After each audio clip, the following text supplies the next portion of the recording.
Welcome to the Good Life Augora Hills podcast. Join us each month as we discuss important city projects, programs, and initiatives with the community. We appreciate your support and thank you for tuning in. Welcome, everyone, to the Good Life Augora Hills. I'm very, very excited to finally be launching this podcast. It's been a long time coming. Before we get started with our special guest today, I do want to welcome everyone from the community into our living room. I hope that you enjoy this podcast, and I hope that this is actually the first of many, many more visits from you to really kind of come into the Good Life Augora Hills to listen to all the latest news, projects, programs, activities that we're working on here at the city for you. So welcome. The Good Life Augora Hills. Right now, I'm very excited to welcome our first guest in our inaugural episode 1, Miss Denice Thomas, my colleague and friend, the Community Development Director of Augora Hills. Thank you, I can Ramiro. hear you clapping. You can clap at home. It's okay. Thank you, Ramiro. All right. Well, welcome. And you to at home. Welcome. Thank you. So today, it's going to be it's not only our first, we're kicking off our first episode, but it's a pretty meaty episode, right? I agree. We've got the general plan update, we've got a housing element, we've got a rezoning program, and a subsequent environmental impact report. That's a whole mouthful. It is. And don't worry, people, we're not going to get into every one of those details, but what we're going to do is I'd like to kind of, just talk about the basis of kind of why we're here today, and then actually get into the questions that are most important to the community. So the way I understand it is what we're really talking about right now is I think it's important to bring light to the housing element and the fact that every 8 years, the city is required to look at the housing element and provide an update that ensures that in the plan, that we have a plan to account for a certain number of housing units that the state determines for us that we need to plan for. Not build, but we have to plan for it. We're not builders, we're planners. And so because of that, we're in a situation right now where we're in that next 8-year cycle, and you've spent a lot of time, you and your amazing team, shout out to planning, you and your amazing team have spent a lot of time working on the various documents that we mentioned. So what I'd like to do is kind of start with the number 318. Sure. I think the community, they hear 318 units, and even though that might create some anxiety for some folks in the community, I think it's safe to say that 318 units doesn't create as much anxiety as the number of 1,500 plus or even 2,000 plus units. So I kind of want to start there so that we can provide some, I think, needed knowledge and some clarification even as to why we're looking at numbers that we have to plan for in the amounts of 1,500 and of course 2,000 plus units. Sure thing. So thank you for having me this morning. I appreciate an opportunity to be able to share what we've been working on and what I know with the public, and I hope that the information we're able to provide will allow people to participate in this process in a meaningful way. So essentially, the state determines what our fair share of housing is for our city. And the number 318 is an increase. It's more than doubled since cycles past. And we do not have enough zoning to accommodate 318 units that are affordable. And many people will ask, well, what does affordable mean? What is that? Well, the state has determined that there are different affordability categories. So there's very low, there's low, and there's moderate. Those are the affordability categories that we have to plan for. It is very rare, if not impossible, to get someone in our city to develop a 100% affordable project. And we know that because we haven't done that in cycles past. We've never done a 100% affordable project.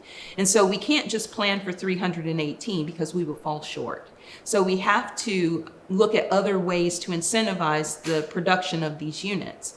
And the way that we've chosen to do it is if we can upzone property, if we can add inducements that a private property owner would find enticing so that they deliver us the units, then we may actually reach our affordable housing goal, which is 318 units. So we have to provide 126 very low units, which is generally 50% or below whatever the median income is for LA County.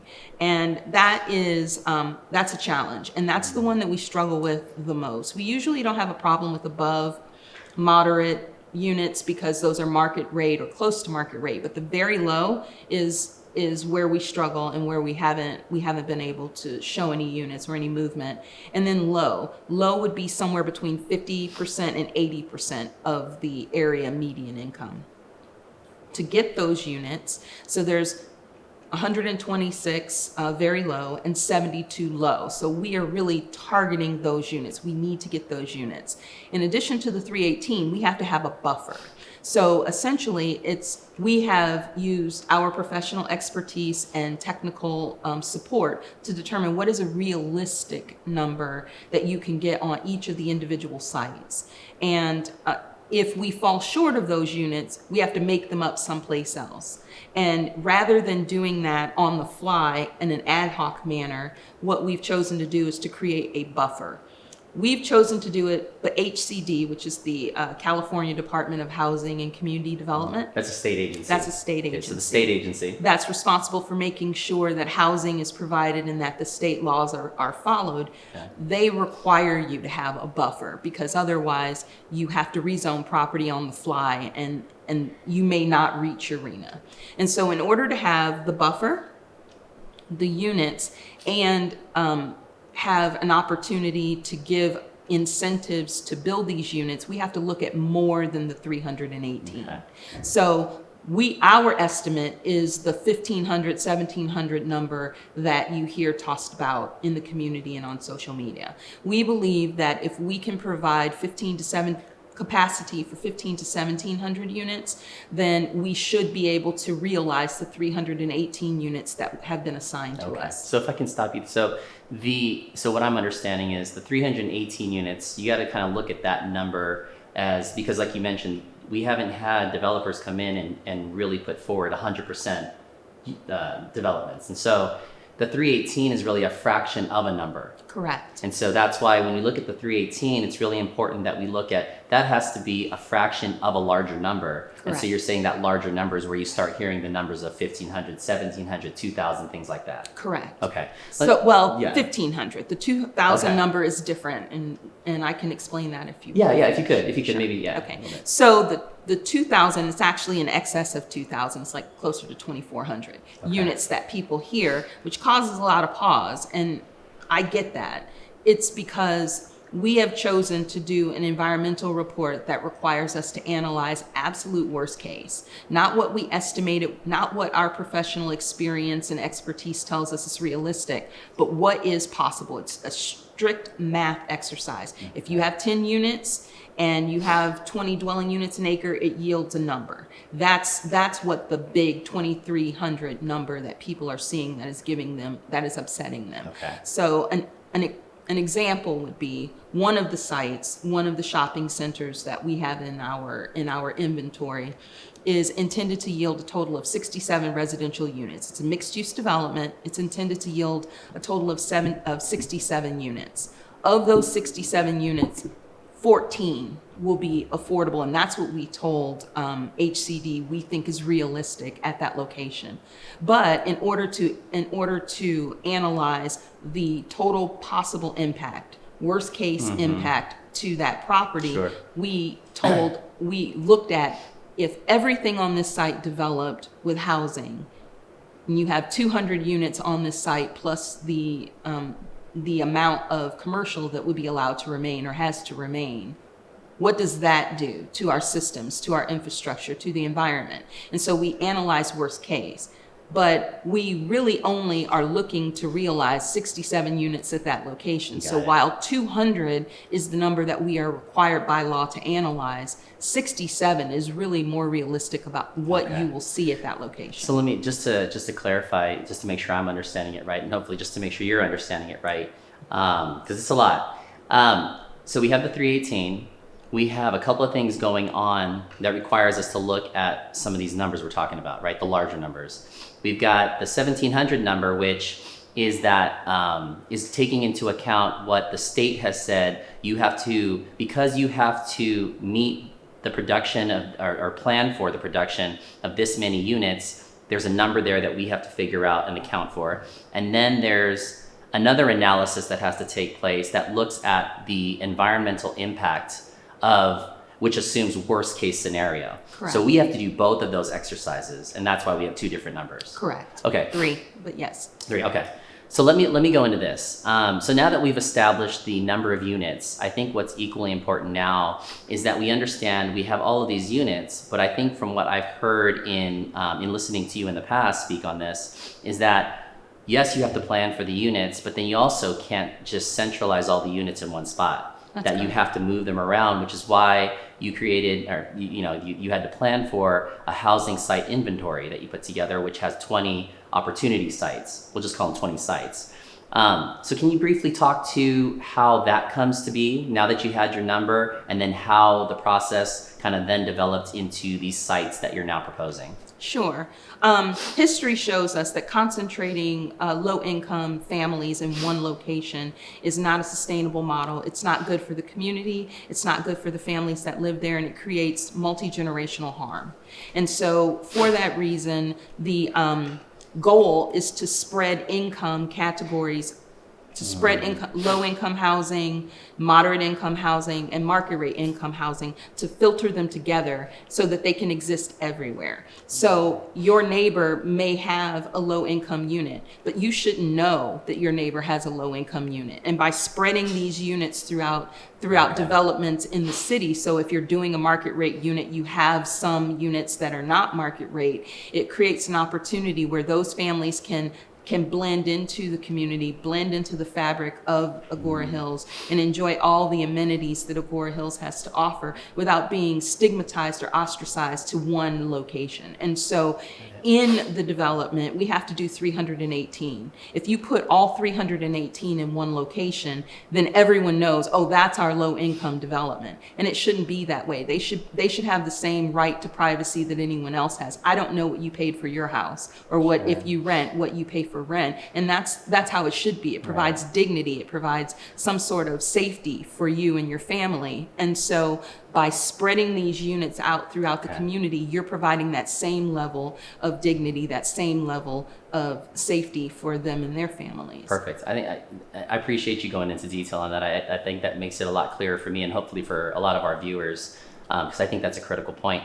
What I'd like to do is, as you know, we mentioned there's 20 sites, and we could go here and sit all day talking about each site, but we're not going to do that. So we're going to get to the elephant in the room, and I think it's the subject that I know I've read about, and I know you deal with it on basically a daily basis, and we're just going to get right into it. So I think the 3 shopping centers. We're talking about Canaan Road, Thousand Oaks Boulevard, one of the major, the intersection of 2 of the major arterials in our city. You've got commercial developments, obviously, in that area. You've got housing developments in that area. And now we're proposing more housing in that location. There's been a lot of questions that I know you've heard about, of concerned residents and folks about why those 3 locations. Can you maybe talk to why those 3 locations are on the current list? Sure. I think the best way to explain why those 3 units are on the list is to take a look at the housing sites inventory in general. So we have not been successful achieving our RHNA in past cycles. And because of that, and based on our city size, the Department of Housing and Community Development has assigned us a default density of 20 to 25 dwelling units an acre. So any housing element that we are proposing has to show a density of 20 to 25 dwelling units an acre for the sites on our housing sites inventory. And that is an increase in density overall from what we have done in the past. In past cycles, we had a much lower number, and it could all be accommodated in the Agoura Village specific plan area, which is the undeveloped, partially developed specific plan area over here near Canaan and Agoura roads at the foot of Ladyface. In past years, we were able to say, yes, we have more than enough zoning over there, we'll achieve it, and HCD was satisfied. But we haven't provided those units. We didn't provide them the last cycle, and we didn't provide them the cycle before. And every cycle is 8 years. So we have a 16-year track record of not providing our affordable housing at the rate that we've been assigned. And so this year, we had more units to bring to market or provide for, and a default density of 20 to 25 dwelling units an acre. So most of the city in case you don't know, is in the very high fire severity zone. So when we brought all of the sites, we curated a list of sites that we thought would be palatable to the community and palatable to the decision makers, and we brought that list forward. And we were told, no, we want you to take a look at other sites. We want to see everything, and we want you to have a public workshop so that the public can weigh in. So we had the public workshop. We televised it and streamed it live on we didn't televise it, we streamed it on our YouTube channel. And what we found was there was an appetite for those 3 sites. Initially, we had not included those 3 sites. And what most people may not know is that those 3 sites already have residential development potential. They are already zoned to accommodate some level of residential housing. What we heard from the city council was, we will add those 3 shopping centers because it's some of the only property that's not in the very high fire severity zone. And if we do that, we can take very sensitive sites that we had on the inventory off the inventory, which we were able to do, and we could lower the density in the AVSP, which is the Agoura Village Specific Plan Area that I discussed. We could lower that from 25 to 30 dwelling units an acre down to the default density of 20 to 25 dwelling units an acre. Can I pause there just for a second? Because you said something that I think is a really key detail that I want to make sure everyone understands. So when you talk about, obviously our residents in our community value every inch of our beautiful city. A lot of that is kind of nestled in the foothills of the Santa Monica Mountains. And so when we're considering some of these sites and we looked at the densities that we need in order to achieve compliance, we get put in a position where there's a little give and take throughout the city, right? I mean, you're going to have some folks that unfortunately are maybe not going to be so happy where some of these units are planned, but there's a trade-off. And that trade-off, one of the trade-offs, is that you get to have some of the sites that are in the high fire hazard severity zones, some of those sites that have mature oak trees, and some of those sites that people have come to love that are just open and not filled with nature, and some of those get to be preserved at the consequence of maybe moving some of these units around. I mean, was that a fair statement? That is a fair statement. And if you were to take a look at where we are today versus where we began, we've achieved that. Okay. And we've managed to disperse our affordable housing throughout the city. So we have sites north of the highway, we have sites south of the highway, we have sites east of Canaan and Agoura Road intersection, we have sites west of that, we have sites that are north and south of the Canaan TO intersection. And so we've done a very good job of spreading out the affordable housing throughout the city, and as a result, the affirmatively furthering fair housing requirement, which is a state law that says you can't concentrate your affordable housing in one location. It has to be spread out. It has to be similar to the market rate units. We are able to achieve that, and we received preliminary approval for the sites that we've chosen from HCD. They said this is good, and so the original draft housing element we submitted, they rejected it. They said it was inconsistent with state law. The second draft that we submitted, they denied it too and said it was inconsistent with state law. But we've been working with them, on ways to get it compliant, because the goal of this whole exercise is to get a certified housing element for this cycle, which is cycle 6. Thank you for shedding light on that, because I think it's really important that we all understand that it's been an iterative process. It hasn't been something that, was just kind of grabbed out of thin air, that there have been, proposals made and then rejected again. And so we continue to try and gain compliance while also keeping in mind that whatever plan we end up with, at the forefront of our minds is trying to do what's best for our community. And it sounds like you and your team have tried to do that the whole way. So Absolutely. We appreciate that. So the 3 shopping centers. I think because we're talking about, it's been such a widely talked about topic in our city. I guess the next question is just really what can be done, right? I think that we can talk here about why, the numbers are what they are. But at the end of the day, I think people are asking the question, is there anything that we can do to be able to are there any other options, any other stones that are unturned? So as example, could you remove a site Could we remove 2 sites and possibly still meet compliance? Could we look at other sites, maybe vacant office spaces or business parks? Is there any stone that we have not turned over yet? Or here's another one. I mean, density as an example. There's a density that you've talked about kind of spread out throughout the sites. Can we increase other densities in order to decrease the densities that we would allow on these sites? What are the options, if any? We have options, but there are consequences associated with options. Okay. So the plan that we have in place, if we kept the curated list that the council approved in the fall, the one that we analyzed in our environmental document, and we forward, and the one that HCD has already reviewed twice and we've attempted to perfect.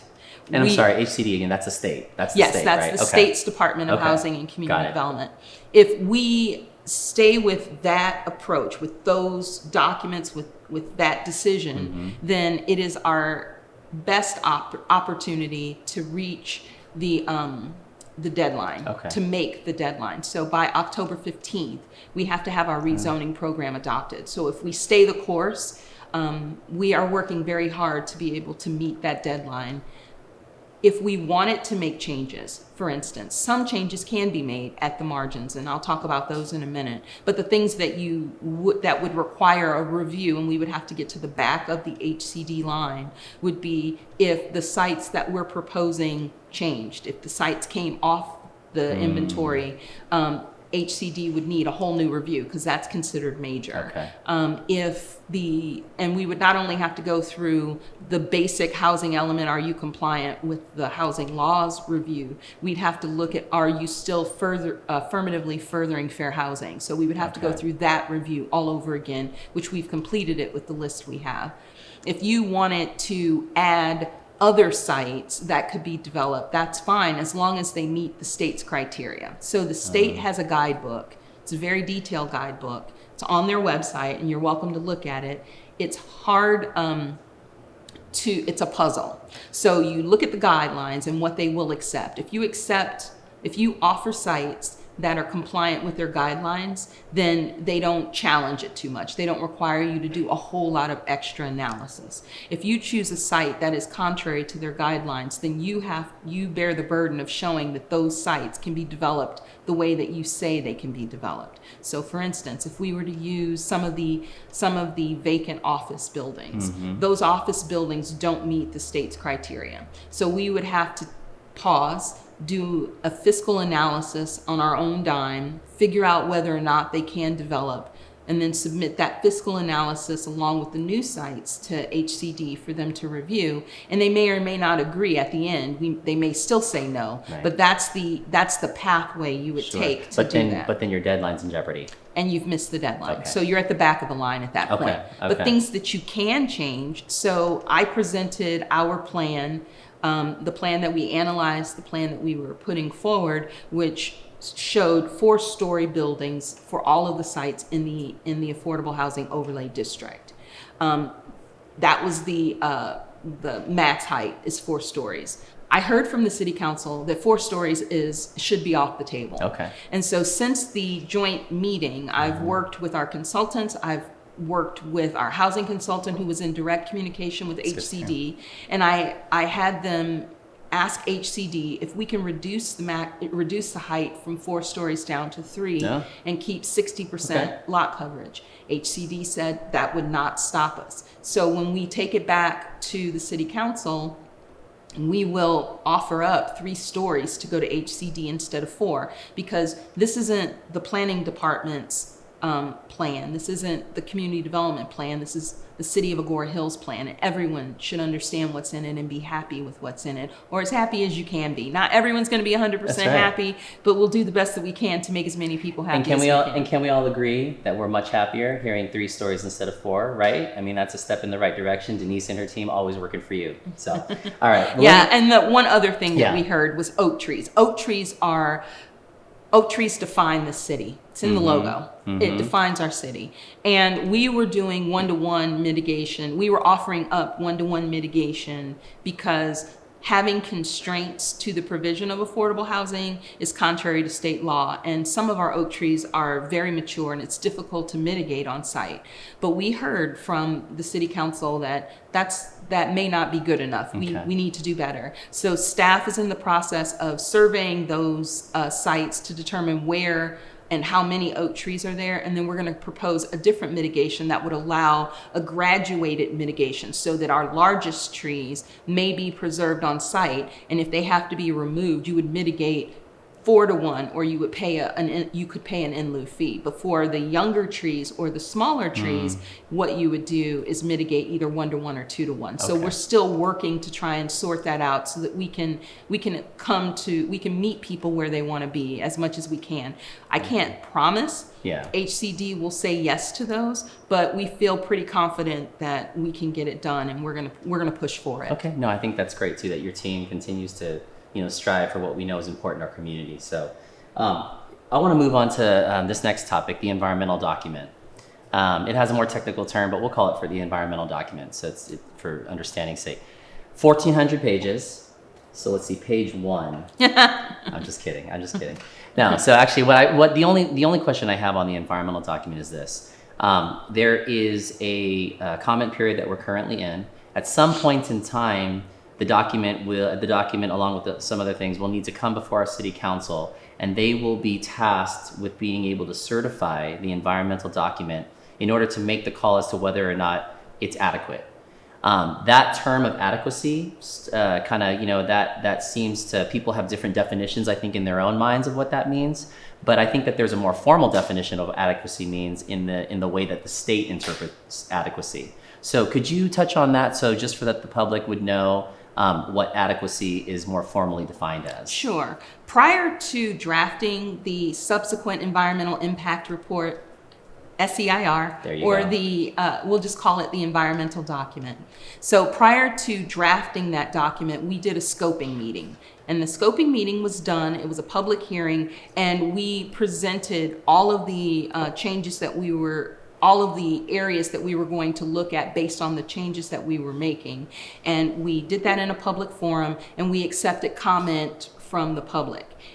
We did what is required by state law as part of our analysis, but we also did a level of service study, which is not required by state law because level of service is not part of CEQA any longer. Okay. They use a different metric to determine whether or not... And sorry, CEQA, California Environmental Quality Act. So when she says CEQA, that's what she's talking about. It's the body of environmental laws and guidelines that we have to use when we're determining whether or not the development that you want to do has an impact on the environment. And so it lays out in great detail guidelines for how you should treat different situations. And so we had the scoping meeting, we received feedback, we determined that we were going to analyze the things that are in the 1,400 pages, and we were going to do a level of service analysis just to see what our infrastructure could bear and what it couldn't bear, and to make decisions on what our capital improvements should be moving forward to accommodate the new population. So we did that, and it is now currently open for public comment, and the public comment period ends on June 20th. So if you're interested in submitting comments, please do so. You can do that. It tells you precisely how to do it on our website, and if you have any questions, please call Jessica Clevenger here at the city. And so when that public comment period ends, we will respond to all the comments and we will compile them and begin writing. I've already begun writing the general plan staff report, and the public comments will be part of that staff report. Okay. But what we will be asking the city council to do is to determine whether or not the document is adequate. Okay. So what is adequacy? Essentially, we studied what we said we were going to study, and that we have technical reports to back up the assertions that we're making, and that it is by substantial evidence. So what that means is we have to show substantial evidence that an impact is an impact or is not an impact. We're not allowed to just say, well, we feel like it's an impact. No, we have to have some basis for making that determination. And if we believe it's an impact, it doesn't mean you can't move forward. It just means you have to come up with a way to mitigate or lessen that impact so that it fits in state law and it fits within the community maybe just a little bit better. Okay. So there will be instances, it is entirely possible for the city council to determine that the document is adequate, but not agree with the technical analysis. Okay. And the way to litigate that is actually in the courts. Got it. So Okay. if you are sitting at home and you're like, no, I believe this is an impact, the recourse you would have is not to determine that the document is inadequate because the analysis shows that it is adequate. Okay. The answer is, my expert says that your expert is incorrect, and that needs to be litigated in the courts, not by the city council. Okay, thank you. That's an important detail. All right, so I think what I'd like to do is I know that there are some milestones or some important dates coming up. If you could maybe kind of just talk us through what the community should maybe look on the horizon.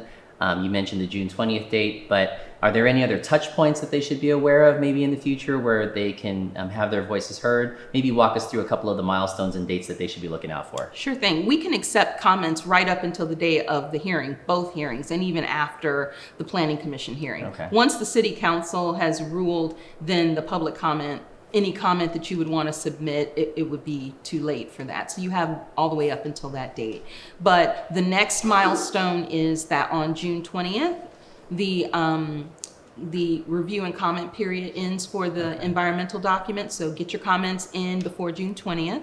The June 23rd, we're having a Land Use and Economic Development Committee meeting, which you can watch on Zoom. And you can, there's a period during that where you can ask questions. Okay. Your questions may not be answered on the call, but we'll take the questions and we'll follow up with you. And then after the Land Use and Economic Development Subcommittee meeting, the item is due to be on the Planning Commission's agenda on July 21st. Okay. The staff report will be available for the public to take and review 72 hours prior to the hearing, but that's law, 72 hours prior, but we generally get it up about the Friday before the meeting. Planning Commission meetings are on Thursdays. We usually give you almost a week to review them. It should be a pretty lengthy staff report given the volume of asks that we have of the elected and appointed officials, but I would read it. And if you want to understand the environmental document, but you do not want to read 1,400 pages, all you have to do is read the executive summary. The executive summary are fewer pages. If you want to understand the project, read the project description. It's 47 pages long, but it's not 1,400 pages long. So it's definitely doable. And then after the Planning Commission meeting, assuming that they make a recommendation to the City Council, we will have our first read of this item, and the whole item will be before the City Council on the first meeting in August the 10th. And then on August the 24th, we have the second read, which would be on consent, and then all the new regulations will be effective in September. Okay. So we will, if that works, if it works, we meet the state's statutory deadline, and we should not be on the naughty list. Okay. Well, listen, I want to thank you very much for all that information. It's encouraging, I would think, and I think the community would hopefully join me in this, in being appreciative that there are additional touch points for them. And then also for your recommendations on how to tackle all this information. And then obviously, I know you, but the community should also know that you and your team are more than welcoming of the community to come in, ask questions, get clarifications, anything that they need help or assistance with, you and your team are available. Absolutely. I would encourage anyone that is watching this podcast, anyone that has knowledge of the podcast, share the information with your neighbors, with your friends, with everyone, and ask them to ask their questions. We are trying very, very hard to meet the statutory deadline, and we want you to understand what it is we're proposing, and we want to be able to give you whatever information you need so that you understand the process. You may not like what we're being required to do. There are things that we're being asked to do that we don't necessarily like, but it is the law and we have no choice. And so we're doing the best that we can, but we do want to hear from you because you may think it's something that can't be done, but we're pretty creative. We'll look at it and we'll see if there's a way to integrate what you're asking for into our proposal. As long as it doesn't slow us down and it's possible, we will do our best to make it happen.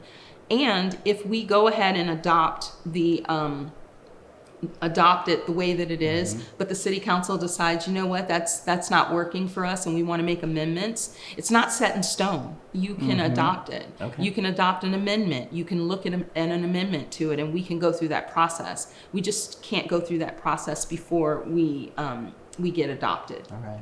And with that, there you have it, folks. I want to sincerely thank you, Denice Thomas, for taking the time to come and be on our show. I want to thank all the viewers at home for tuning in to the first of many podcasts that you'll be here with us. I want to thank the amazing crew that we have for making this podcast happen. And my last and foremost, I want to thank you, the viewers, because you're the ones that make this happen. So we'll see you next time. And until we do, keep living the good life in Agoura Hills. Take care. You